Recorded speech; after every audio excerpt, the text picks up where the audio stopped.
नमस्कार, बहुत बहुत स्वागत है आप सभी का उत्तर प्रदेश के बुलेटिन में। मैं हूं आपके साथ कंचन। शुरुआत करेंगे बुलेटिन की बड़ी खबरों के साथ। तो मुख्यमंत्री योगी आदित्यनाथ ने प्रतिभा भौमिक से मुलाकात की। सामाजिक न्याय एवं अधिकारिता मंत्री हैं प्रतिभा से यहां पर शिष्टाचार भेंट हुई है। बड़ी खबर टीवी स्क्रीन पर हम आपको दिखा रहे हैं। बड़ी अहम खबर है, आपको बता दें कि यहां पर उनसे मुलाकात हुई है।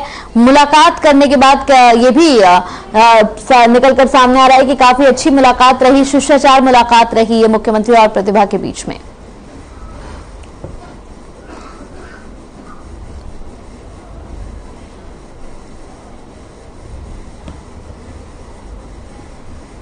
गाजियाबाद के चौनिका सिटी के खुशहाल पार्क में एक युवक की हत्या का मामला सामने आया है। बता दें कि युवक की बेरहमी से गला काटकर हत्या कर दी गई।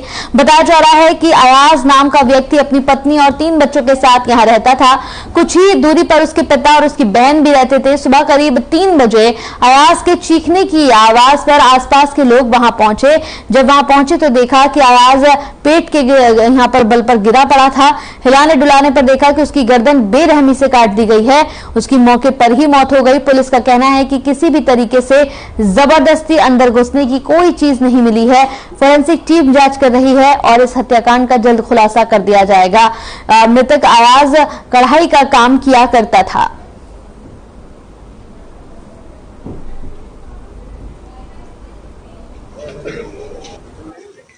आज रात में सूचना प्राप्त हुई कि मोहम्मद अयाज, जो कि खुशहाल पार्क चौनिका सिटी के रहने वाले हैं, उनकी किसी व्यक्ति ने घर में घुसकर हत्या कर दी, गला रेत कर।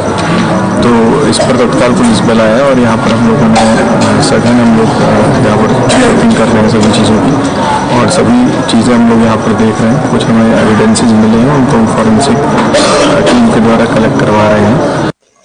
घटना भैया गेट तो बंद था।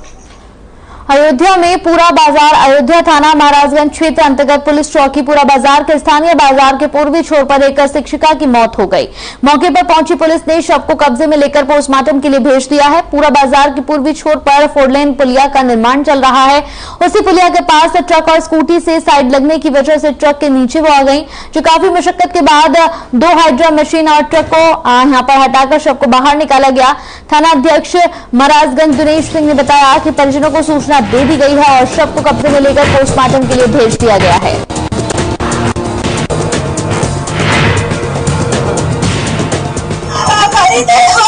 जो है चक्की के नीचे फंसी हुई है और पुलिया का निर्माण कार्य हो रहा है। निर्माण कार्य जहाँ हो रहा है वहाँ पर कोई मानक अनुसार कुछ भी नहीं है। उसके बाद जो वहाँ से पहले प्रयास निकालने किया गया, जब लगा गाड़ी नहीं निकलने के काबिल थी तो उसके बाद किरान मंगवाया गया। किरान से जो है आगे पीछे गाड़ी करके ट्रक को, जो ट्रक पे सीमेंट लगा हुआ था, उसके बाद जो है डेड बॉडी को रखा गया। डेड बॉडी को रखने के बाद जो है उसके बाद किया गया वहाँ पर निर्माण कार्य में जो है ये। आज अम्बेडकर नगर जिले में एक बेहद दुखद घटना घटित हो गई और एक अध्यापिका की रोड एक्सीडेंट में मौत हो गई। निश्चित रूप से इसके लिए कहीं न कहीं ठेकेदार और ठेकेदार के साथ में पीडब्ल्यूडी के अधिकारी भी जिम्मेदार हैं। ठेकेदारी से जिम्मेदार है कि ठेकेदार ने सुरक्षा मानकों का ध्यान नहीं रखा, न ही कोई सुरक्षा उपकरण उस रास्ते के लिए, उस निर्माणाधीन रास्ते पे उसने लगाया था। और इसी बीच एक सीमेंट से भरे हुए ट्रक ने उस स्कूटी चालक अध्यापिका को साइड मार दी और मौके पर ही उसकी मौत हो गई। यह घटना दुखद कई कारणों से है। सबसे बड़ा कारण तो ये है कि घर में वो एक इकलौती ऐसी थी जो कमाती थी और वो अयोध्या देवकाली में रहती थी, और साथ ही साथ वो एक घर की जिम्मेदार सबसे बड़ी बेटी थी। उसके 2 छोटे भाई हैं जो कोई काम नहीं करते। पढ़ाई का सारा जिम्मा उसी इकलौती बड़ी बहन पे था। पिता भी उनके कोई रोजगार, कोई काम नहीं करते। खेती भी बहुत सीमित है। तो कुल मिला के वो घर परिवार की सबसे जिम्मेदार थी। और दूसरी सबसे बड़ी बात कि इसी 17 फरवरी को उसकी शादी भी होने वाली थी। वास्तव में मौके पर जब उसकी डेड बॉडी आई और उसके बाद वो अंत्येष्टि के लिए लोग ले जाने लगे तो जिससे उसकी शादी तय थी वो लड़का भी उस मौके पर आया। वास्तव में वो घटना इतनी हृदय विदारक थी कि वो मंजर, वो लम्हा देखा नहीं जा रहा था। हर किसी की आंखों से आंसू निकल आए। पूरा परिवार, पूरा गांव रोने लगा। ये गांव उसका मोजनपुर तहसील टांडा में और अलीगंज थाना अंतर्गत उसका पड़ता है। अब सबसे बड़ी समस्या इस चीज की है कि उसके घर परिवार की जिम्मेदारी कौन देखेगा, घर परिवार का खर्चा कौन उठाएगा। निश्चित रूप से ये घटना कहीं न कहीं झिझोड़ने वाली है, लोगों को तकलीफ पहुंचाने वाली है। लेकिन अब इस जिम्मेदार घटना में शामिल लोगों के साथ कानून क्या करता है, कितनी शक्ति दिखाता है और उसको कितना न्याय मिल पाता है, ये तो आने वाले वक्त पर है। आर्यन टीवी से रवि श्रीवास्तव, अम्बेडकर नगर। तो बढ़ते हैं खबर की ओर। आजमगढ़ के रनापार थाना क्षेत्र में एक कलयुगी पिता ने अपनी ही नाबालिग बेटी की अस्मत लूट ली। मां के साथ थाने पर पहुंचकर बच्ची के पिता के खिलाफ मामला दर्ज कराया गया है, जिसके आधार पर पुलिस ने आरोपी पिता को गिरफ्तार कर जेल भेज दिया है। पीड़ित ने बताया कि 10 नवंबर की रात अपने कमरे में वो सो रही थी, तभी रात में आरोपी पिता ने जबरन दुष्कर्म किया। इसके बाद बच्ची और उसकी मां को जान से मारने की धमकी भी दी।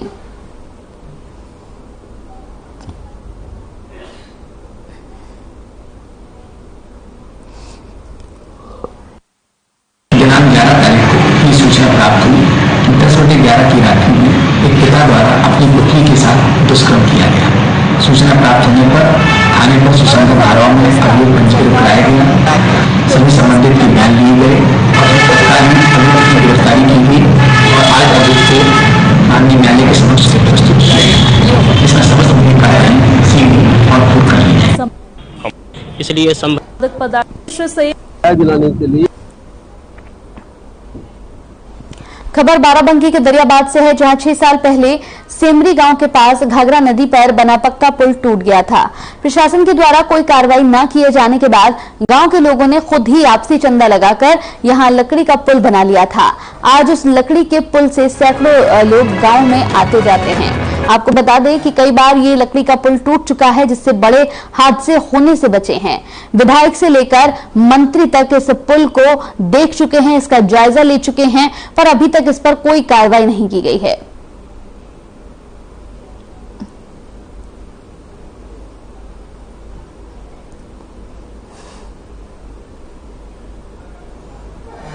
तो ये जो पुल है, ये लकड़ी का पुल यहाँ पर गांव वालों ने आपसी चंदा लेकर ही बनाया है।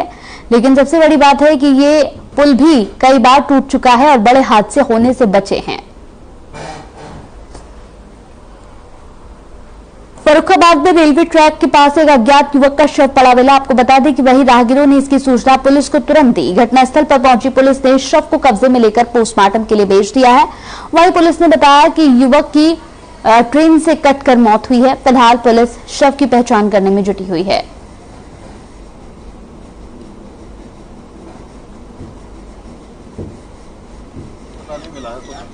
अरे एक ट्रेन से अज्ञात कोई व्यक्ति है, वो टकरा के खत्म हो गया।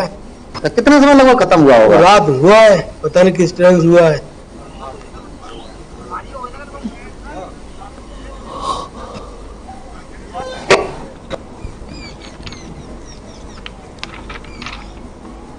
तो अपराधी को पकड़ने के विवाद में उत्तराखंड में हुई फायरिंग और महिला की मौत का मामला मुरादाबाद यहां पर एसएसपी को भारी पड़ गया। शुक्रवार देर रात यूपी के 11 यहां पर एसएसपी के तबादले कर दिए गए। तबादले में मुरादाबाद, गाजीपुर और उन्नाव के एसएसपी को हटाया गया है।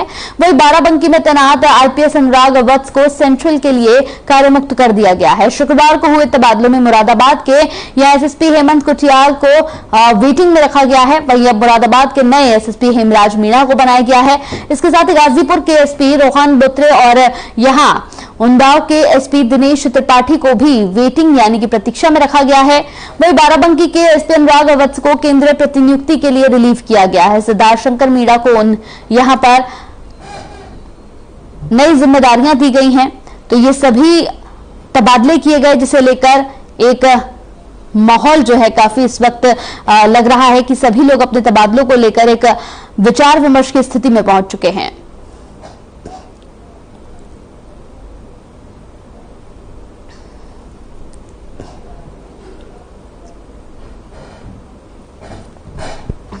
तो रंगदारी मांगने के एक मामले में यहां बाहुबलीपुर विधायक विजय मिश्रा दोष मुक्त हो गए हैं।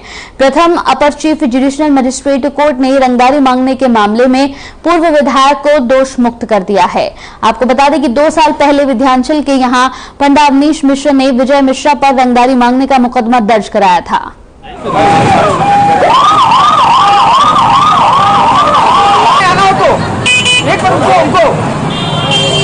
भेजिए उनको, यही था ना, इधर आ जाए। कितने दिन का ये चला? मामला 2020 का था। विंध्याचल के एक पंडा हैं अश्विनी मिश्रा, उन्हीं से रंगदारी मामले में आज इनके दोषमुक्त किया गया है। माननीय न्यायालय ने फैसला दिया और दोषमुक्त किया है उनको। अच्छा, क्या आधार बनाया था? अभी क्या आधार? उनको प्रोसिक्यूशन केस को नहीं माना और साक्ष्य इनके खिलाफ उपलब्ध नहीं थे। दिखाया गया था कि 2 आदमी आए और इनके नाम से पैसा मांग रहे थे, तो जब इनकी कोई आइडेंटिटी फिक्स नहीं हुई तो दोषमुक्त इस आधार पर किया कि इनके खिलाफ कोई साक्ष्य माननीय न्यायालय पर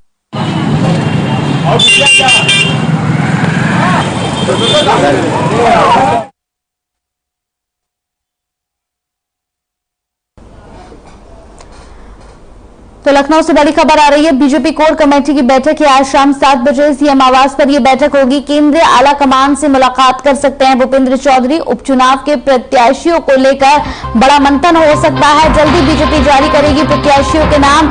अपर्णा यादव के नाम को लेकर चर्चा चल रही है। भूपेंद्र चौधरी से मुलाकात की थी। बड़ी खबर इस वक्त की टीवी स्क्रीन पर आपको दिखा रहे हैं। तो ये बड़ी अहम खबर जिसमें विचार विमर्श किया जा रहा है नामों को लेकर। इस वक्त की बड़ी खबर टीवी स्क्रीन पर।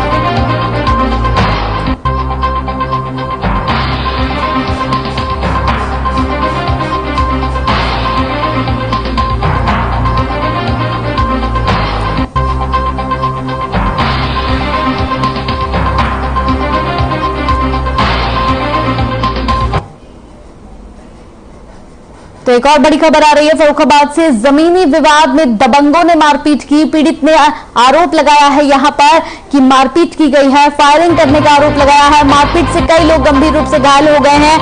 दबंगों ने महिला को मारी गोली। आईसीयू में भर्ती है। पीड़ित पक्ष ने कई बार थाने में शिकायत की। पुलिस ने दबंगों के खिलाफ अभी तक कोई कार्रवाई नहीं की है। थाना कमालगंज क्षेत्र के रसूलपुर गांव का पूरा मामला है ये। बड़ी खबर टीवी स्क्रीन पर। महिला को गोली मारी गई जिसके बाद महिला जो है वो आईसीयू में भर्ती है। हालांकि यहां पुलिस प्रशासन पर भी कई गंभीर आरोप लगाए जा रहे हैं कि पुलिस ने अभी तक इस पूरे मामले पर कोई गिरफ्तारी नहीं की है, किसी को गिरफ्तार नहीं किया है।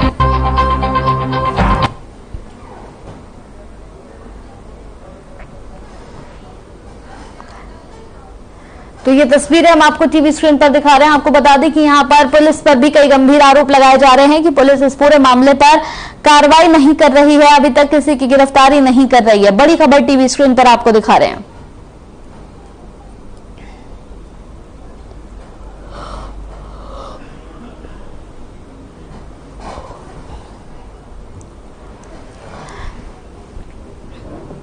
और मेरे ऊपर फायरिंग करी है लोगों ने। जमीन की मतलब जमीन के चक्कर में मेरी भाग रहे थे अपने पीछे और लोगों ने मेरे ऊपर 5 फायर करे हैं। आले हसन, आले नबी और तस्लीम, चुन्ना, मुन्ना 5 लोगों ने मुझे और मेरे घर पे घुस को मारा इन लोगों ने, मुझे और मेरी बहन को। मेरी बहन के गोली लगी है माथे पे और ये लोग फिर भी बाज नहीं आ रहे। 3 बार मेरे ऊपर गोली चला चुके हैं।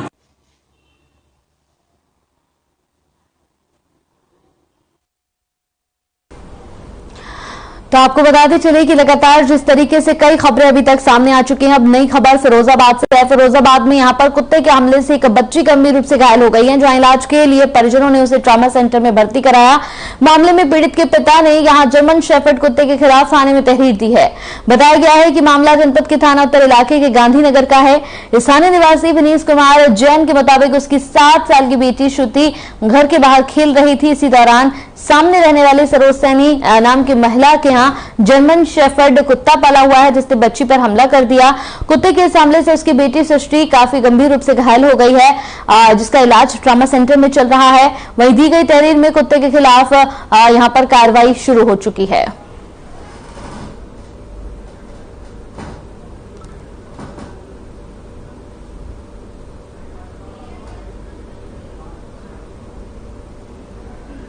मेरी बेटी को आज मेरी बेटी बाहर थोड़ी देर के लिए खेलने के लिए गई और एकदम सामने मेरे कुत्ते हैं, 3 कुत्ते हैं जर्मन शेफर्ड, तो उन्होंने मेरी बेटी पर अटैक किया है, मेरी बेटी को, और बेटी पर बहुत जोर से हमला कर लिया है बेटी पे।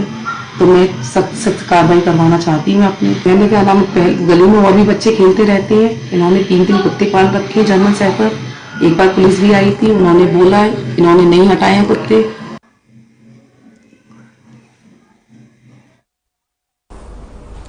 बसपा के पूर्व मंत्री हाजी याकूब की मुश्किलें बढ़ती जा रही हैं। आपको बता दें कि हाजी याकूब के साथ उनके परिवार पर मीट पैकिंग और प्रोसेसिंग को लेकर मामला चल रहा है।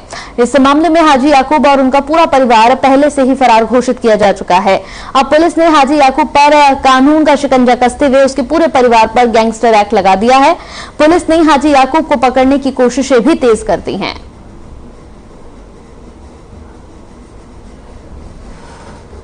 ये अवैध रूप से वहाँ पे संचालित किया गया है, जिसमें कुल 7 लोगों के ऊपर ये नामजद मुकदमा पंजीकृत किया गया है, जिसमें याकूब कुरैशी, संजीदा, मोहम्मद इमरान कुरैशी, फिरोज, मोहित त्यागी, फैजाब और मुजीब नाम के 7 लोग हैं।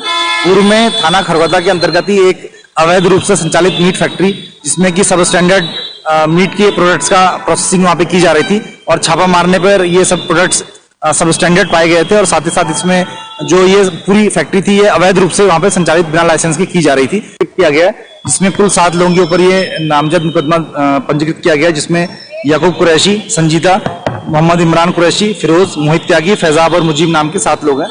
पूर्व में थाना खरगोदा के अंतर्गत ही एक अवैध रूप से संचालित मीट फैक्ट्री, जिसमें कि सब स्टैंडर्ड मीट के प्रोडक्ट्स का प्रोसेसिंग वहाँ पे की जा रही थी, और छापा मारने पर ये सब प्रोडक्ट्स सब स्टैंडर्ड पाए गए थे। और साथ ही साथ इसमें जो ये पूरी फैक्ट्री थी ये अवैध रूप से वहाँ पे संचालित बिना लाइसेंस की जा रही थी। किया गया है, जिसमें कुल 7 लोगों के ऊपर ये नामजद मुकदमा। लखनऊ में जिलाधिकारी सूर्यपाल गंगवार ने स्मार्ट सिटी स्थित आईसीसीसी में बनाए गए डेंगू कंट्रोल रूम का दौरा किया। इस दौरान डीएम ने व्यवस्थाओं का जायजा लिया, जिसके बाद जिलाधिकारी ने प्रतिदिन प्राप्त होने वाली शिकायतों की जानकारी मांगी। प्रबंधक आईसीसीसी ने कहा कि 6 नवंबर से 11 नवंबर 2022 तक फॉगिंग, एंटी लार्वा से संबंधित 894, टेस्टिंग संबंधित 18, साफ सफाई संबंधित 12, डॉक्टरों से यहां पर कंसल्टेशन संबंधित 2, हॉस्पिटल में भर्ती संबंधित 2 और अन्य जिला यहां पर माफ कीजिएगा जानकारियों से संबंधित 67 प्रकरण प्राप्त हुए हैं। वहीं उन्होंने कहा कि साफ सफाई, फॉगिंग व एंटी लार्वा छिड़काव की शिकायतों के निस्तारण का सत्यापन किया गया है, और जिलाधिकारी ने स्वयं कॉल करके शिकायतकर्ताओं से फीडबैक भी लिया है।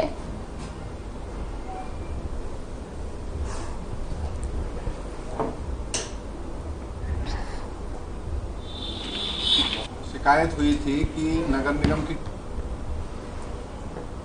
तो अखिलेश यादव ने बीजेपी सरकार पर एक बार फिर से जमकर निशाना साधा है। बता दें कि उन्होंने प्रियंका चोपड़ा के बयान की खबर को यहां ट्वीट कर आड़े हाथों लिया, जहां उन्होंने कहा कि जहां एक तरफ सीएम योगी ने हिमाचल में अपराध मुक्त प्रदेश का दावा कर रहे हैं, तो वहीं दूसरी ओर फिल्म स्टार प्रियंका चोपड़ा महिलाओं को यहां पर खतरा बता रही हैं।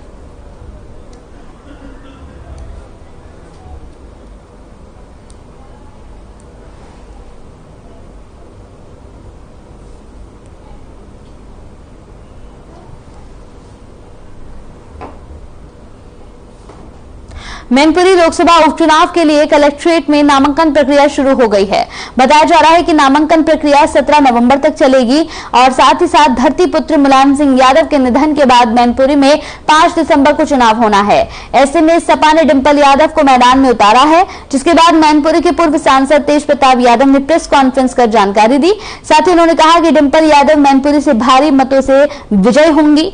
उन्होंने आगे कहा कि बीजेपी लोकतंत्र का गला घोटने का काम करती है, और नेताजी ने मैनपुरी की जनता के लिए बहुत काम किए हैं।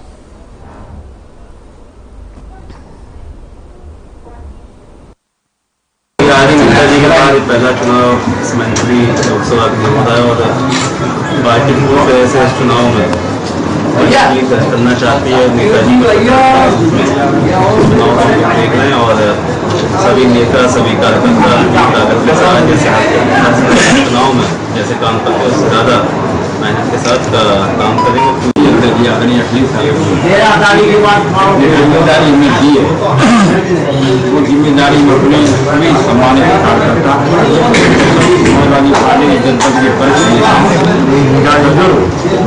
सम्मानित साथियों के साथ मिलकर राष्ट्रीय अध्यक्ष जी का स्वागत निर्णय है और जनताओं में बहुत उत्साह है और निश्चित रूप से मैनपुरी का जो इतिहास था उस इतिहास को बरकरार रखते हुए प्रचंड बहुमत से विजय हासिल करें।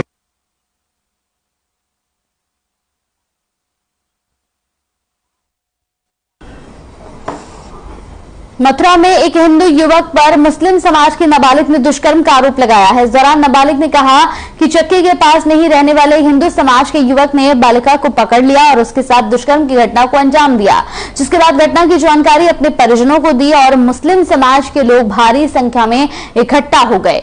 सूचना मिलते ही भारी पुलिस बल भी मौके पर पहुंच गया। इसके बाद पुलिस ने युवती को चिकित्सा परीक्षण के लिए अस्पताल भेजा। वहीं पुलिस ने इस मामले को गंभीरता से देखते हुए क्षेत्र में भारी पुलिस बल को भी तैनात कर दिया है। फिलहाल परिजनों की तहरीर के आधार पर पुलिस ने मामला दर्ज कर आगे की जांच पड़ताल शुरू कर दी है।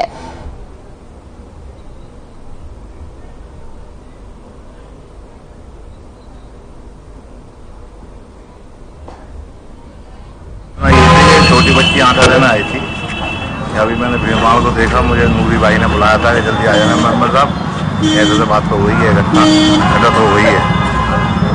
लड़के की वहीं जिसने घटना करी चक्की के बराबर में उसका घर है, एक छोटी बच्ची को खींच लिया उसने और दुष्कर्म करा है।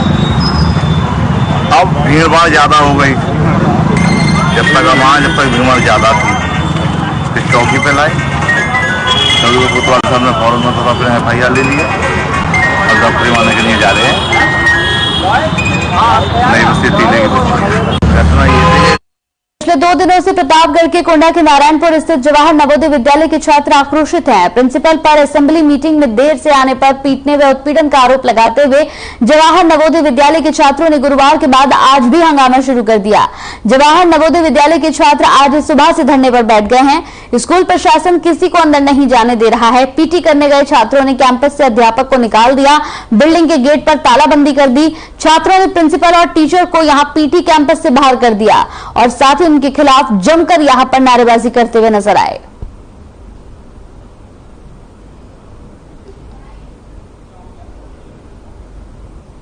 प्रिंसिपल सर हैं, हम लोगों को लाभ हिंसा दंडा जिससे पाते हैं, जानवरों की तरह पीटते हैं, मारते हैं। पीटी है पीटी समय 6 बजे अगर 2 मिनट भी पहले रहो फिर भी मारते हैं। उनका कहना है 15 मिनट पहले आओ, इतना मारते हैं सब, जानवरों की तरह मारते हैं। पेपर के दिन पहले मार देते हैं, पेपर के दिन मार देते हैं, पेपर कंसंट्रेट नहीं हो रहा है सर। हमारे विद्यालय के प्राचार्य श्री संत सिंह जी सर ये कुछ दिनों से लगातार बच्चों के साथ फिजिकल टॉर्चर कर रहे हैं। बच्चों से जबरदस्ती वजह ढूंढ के मारते हैं।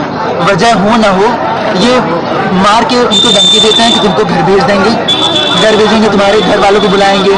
पहले वहीं खूब मारते हैं, उसके बाद कहते हैं तुम पढ़ने के लायक नहीं हो। अच्छे बच्चों को भी ऐसा कह देते हैं। चलिए इसी के साथ उत्तर प्रदेश के बुलेटिन में मेरे साथ इतना ही। नमस्कार।